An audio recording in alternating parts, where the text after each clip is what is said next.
All right, let's get to it then. Fill in the blank, and Carolina is the first topic. Their 2-2 start is what? Utterly surprising from the standpoint of personnel and everything. They lose Kuechly. They lose Cam. They lose McCaffrey now with an injury, and they're 2-0 since. So I'd say utterly surprising. Yeah, and I agree with you. I never would have expected this.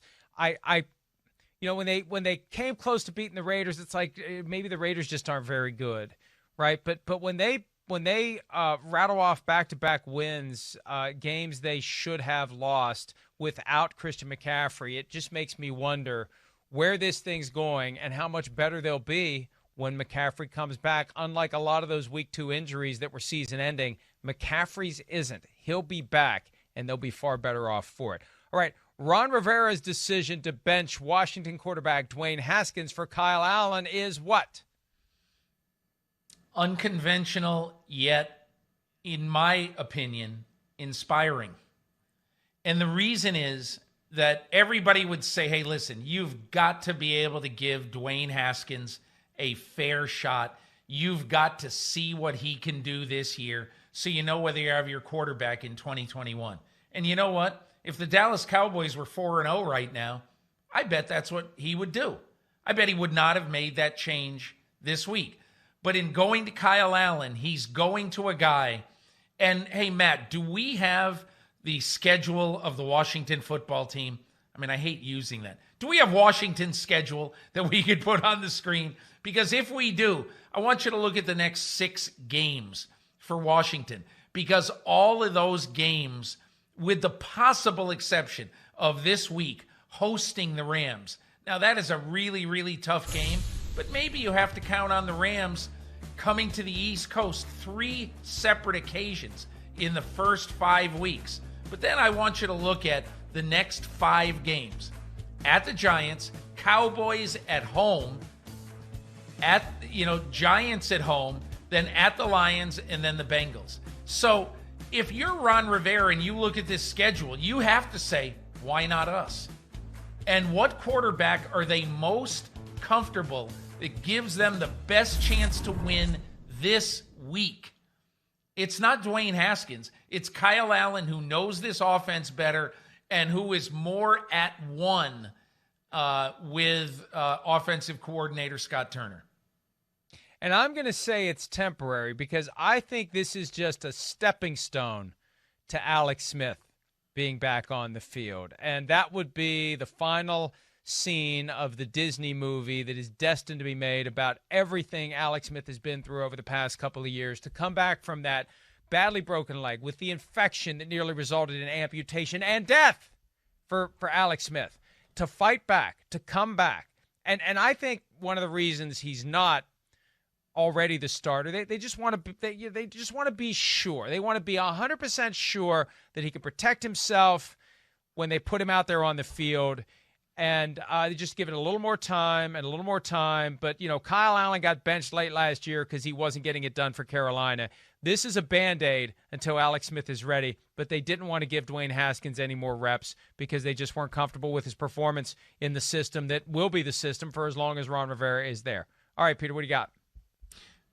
Mike, the one thing that I think is really interesting about what you just said, I agree with you.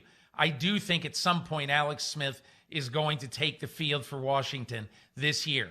And when he does, the first snap that he takes, Alex Smith will win my vote for comeback player of the year.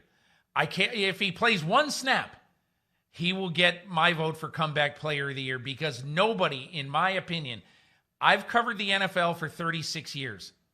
Never in my life have I seen a player come back from an injury as devastating as Alex Smith has. And in my opinion, we can't applaud the guy enough. Yeah, I agree with you. No matter what he does, just the mere fact of being in uniform, crossing the thick white stripe, and entering the field again, when the last time you were there, look at what happened to you. Why do you even want to do it? To muster the will and the desire. It shows his passion for the sport, his determination. It's inspiring, and you're right. I could say you could make the argument you should get the vote now, but if he gets on the field, I agree with you. He definitely should get every vote for comeback player of the year. All right, if the Cowboys can't beat the Giants, what? I think they might have to fire Mike Nolan. And I don't say that lightly, but, and obviously, Mike, neither of us are PFF tape gurus, okay? But this past week, you're starting to see the tape gurus saying, man, Dallas not giving a full effort on defense. Some of those guys look like they're either in a fog, confused, not giving full effort. And, to me, it's time for Mike McCarthy this week to walk down the hallway, stick his head into Mike Nolan's office and say, hey, Mike, you got to simplify things. You got to get our players to just simply be out there playing football, reacting. We're too good to not, to be playing this way. But I will say one other thing. When everybody on the Cowboys was talking about, hey, let's go get Earl Thomas, I kept saying, in my little apartment in Brooklyn, well, wait a second. You don't need Earl Thomas. Go talk Snacks Harrison into coming to play for you. Pay him whatever it takes, even though you're snug up against the cap anyway. And you know what? John Schneider, the general manager of the Seattle Seahawks, recognized that he needed Snacks Harrison.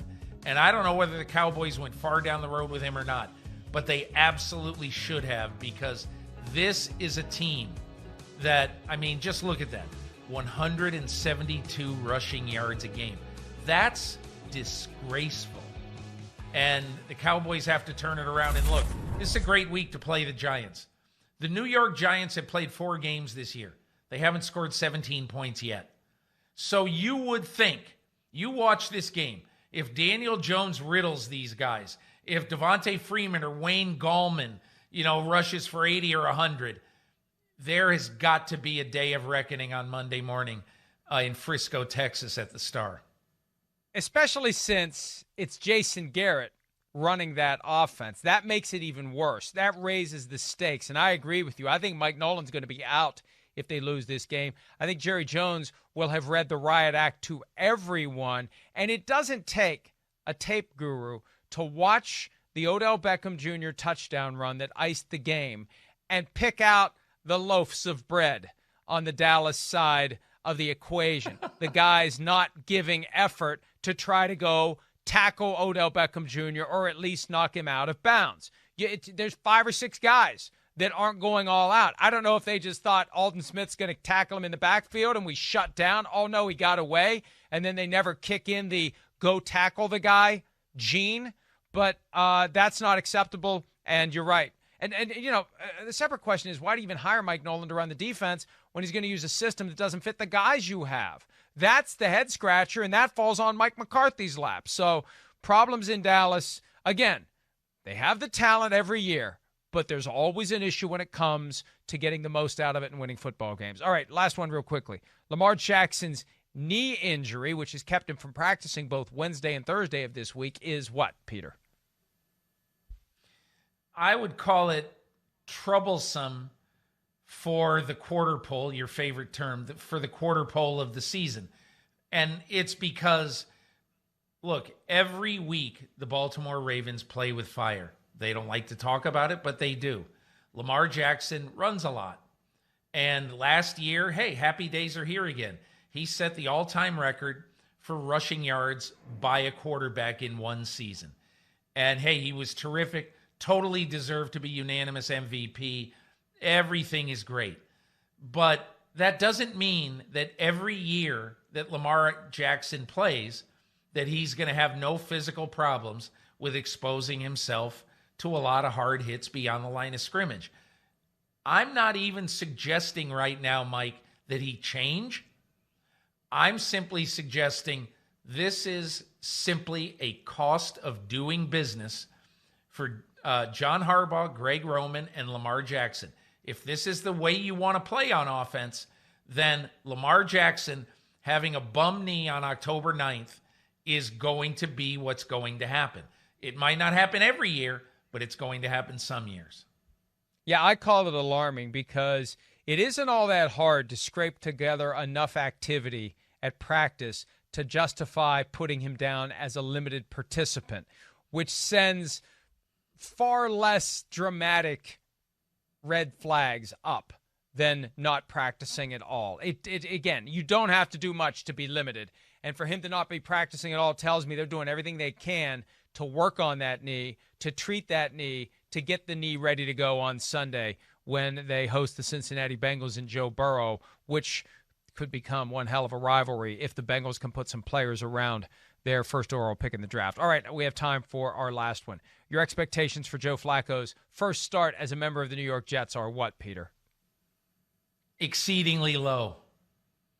I mean, I think the players around Joe Flacco make the expectations what they are. That plus the fact that you watch him play quarterback in Denver last year, and, you know, he looks slow. You know, he's not necessarily a problem solver in a football game right now. And especially when he doesn't have great weapons.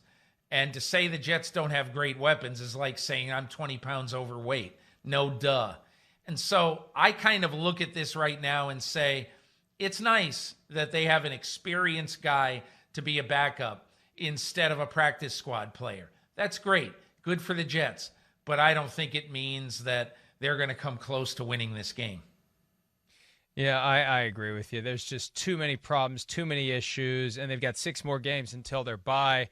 And I can't find the win between now and the point where it seems inevitable that they're going to pull the plug on what's happening in New York. Hi, I'm Mike Tirico, and thanks for watching. Make sure to hit subscribe for the latest news and highlights from NBC Sports.